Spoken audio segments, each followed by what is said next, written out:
The debate over mandating truck speed limiters is back. In May, the Federal Motor Carrier Safety Administration reopened a 2016 rulemaking on the issue. Since that time, a lot of questions have come up about the proposal, including what could a speed limiter mandate look like and how soon it could happen. This is the Eyes on the Road podcast from PrePass Safety Alliance, the provider of PrePass way station bypass and electronic toll payment services. PrePass also provides informed software for improving safety scores and lowering toll-related costs. Online at prepass.com. I'm Evan Lockridge, and it's good to have you here. Well, if you were to make a list of the most controversial proposals ever attempted by FMCSA since its formation in 2000, there is no doubt the idea of requiring speed limiters on trucks would rank at least in the top 5, if not number 1.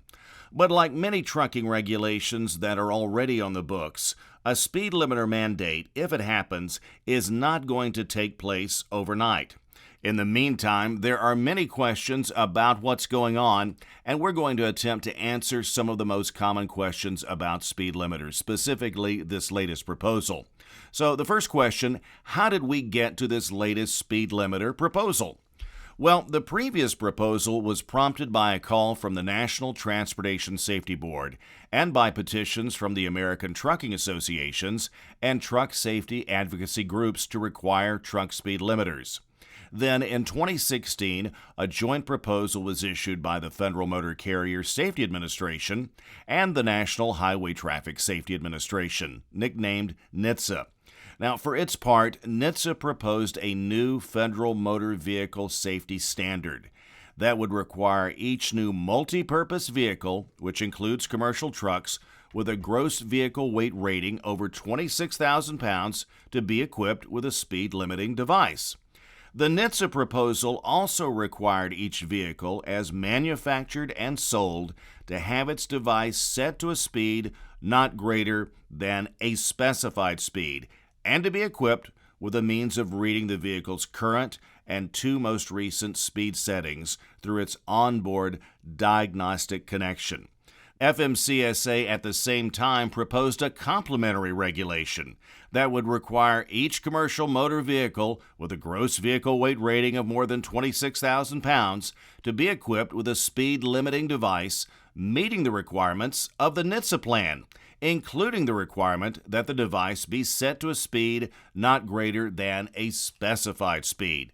Now, neither proposal actually identified what that specified speed should be, but the U.S. Department of Transportation noted at the time it would look at the benefits of setting the maximum speed for speed limiters at either 60, 65, or 68 miles per hour based on public input.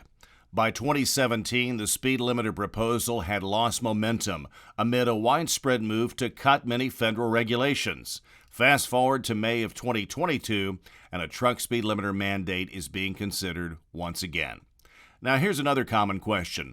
What is in this latest speed limiter proposal, and how is it different from the 2016 proposal? Well, in May, FMCSA issued a notice of intent. This signaled the agency is reopening the 2016 speed limiter rulemaking. This time around, FMCSA is going it alone, without the participation of the National Highway Traffic Safety Administration.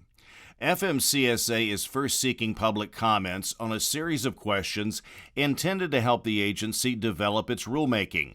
Most questions relate to the adjustments or reprogramming of engine control units, also known as engine control modules, ECMs for short.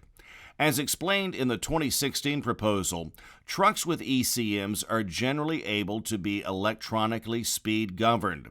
What this notice from May of this year does not do is suggest where to set the maximum speed on a mandatory speed limiter device, nor whether the device could be temporarily overridden. In fact, the agency is not seeking public comment on the maximum speed.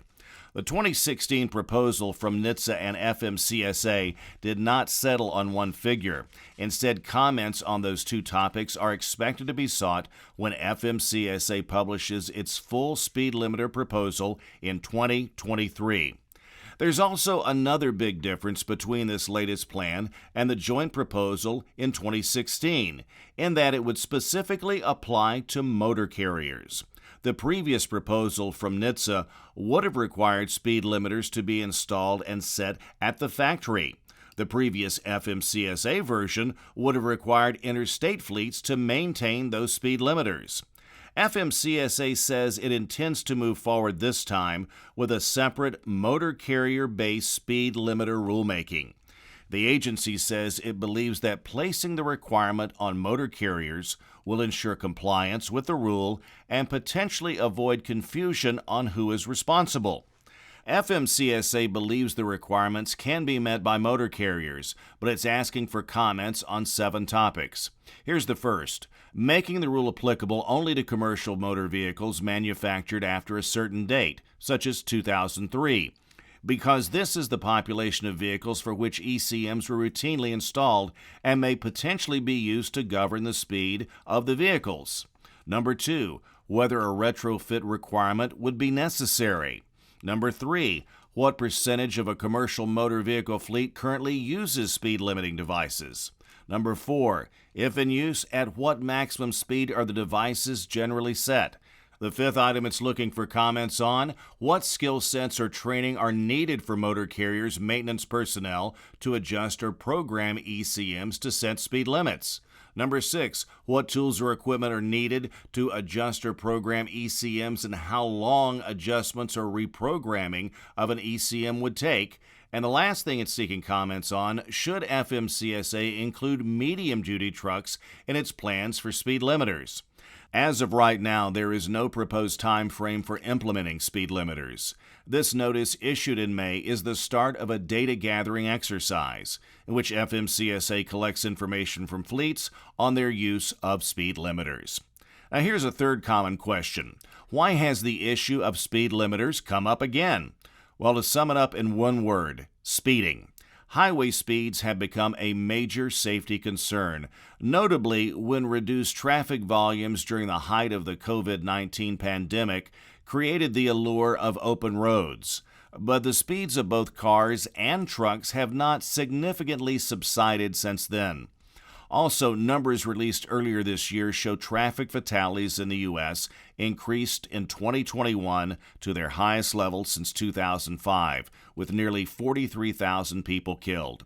Also, this latest speed limiter proposal comes as the Department of Transportation has launched what it calls its roadway safety strategy.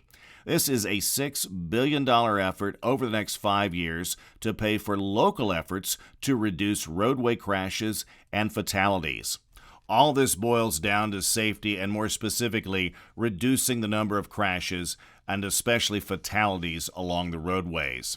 Here's a 4th common question: are speed limiters used outside the United States, and if so, how are they used? Well, experience with truck speed limiters can be found in other countries with mandates on trucks as well as other vehicles. This dates back as far as the 1990s. First, let's look at Canada. The provinces of Ontario and Quebec have required speed limiters on trucks for over a decade. In each province, the speed limiters must be set to a maximum speed of no more than 65 miles per hour, which is 105 kilometers per hour. The speed limiters may be legally deactivated when trucks travel into other provinces with speed limits greater than 65 miles per hour. Substantial fines do apply if the devices are not activated within Ontario and Quebec for speeds at or below 65 miles per hour. The provincial requirements apply to trucks with a gross vehicle weight of 26,000 pounds or more and manufactured after 1994. There are exemptions for buses and emergency vehicles. As is common in most countries, the speed limiters mandated in Ontario and Quebec communicate with the electronic control module of the truck and limit the amount of fuel going into the engine when the vehicle reaches a predetermined speed. This is the same approach FMCSA is now considering for truck speed limiters in the U.S. In Australia, they mandated speed limiters on heavy trucks and buses beginning with the 1990 model year. The speed limiters must be set there for a maximum speed of no more than 62.5 miles per hour, which is 105 kilometers per hour.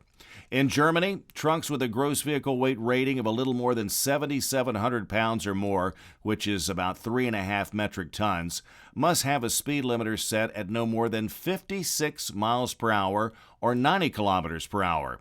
This requirement also applies to buses. On the Autobahn, most trucks are further limited to 48 miles per hour or 80 kilometers per hour. A 48-mile-per-hour Autobahn limit also applies to buses and cars pulling trailers. Now, in contrast, most of the Autobahn network has a recommended as opposed to a mandatory speed limit.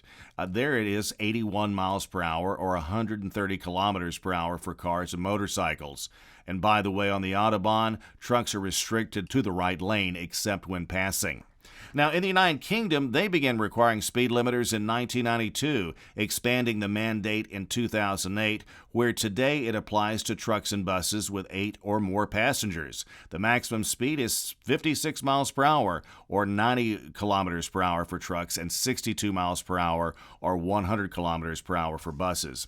In most of Europe, those countries adhere to the recommendations of the European Commission, the administrative and technical arm of the European Union. Speed limiters are mandated in all, with applicability currently set at trucks a little more than 7,700 pounds or 3.5 metric tons and buses with 8 or more passenger seats. And by the way, it's worth noting that beginning this year, EU member countries are transitioning to technology for passenger vehicles that reads speed limit signs or GPS coordinates and automatically adjusts speed limiting devices on cars. That's something that has not been talked about in the United States. In all, more than 30 countries across the globe mandate speed limiters on trucks in one form or another. What's interesting about the speed limiter mandate in other countries is that some allow the device to be temporarily overridden.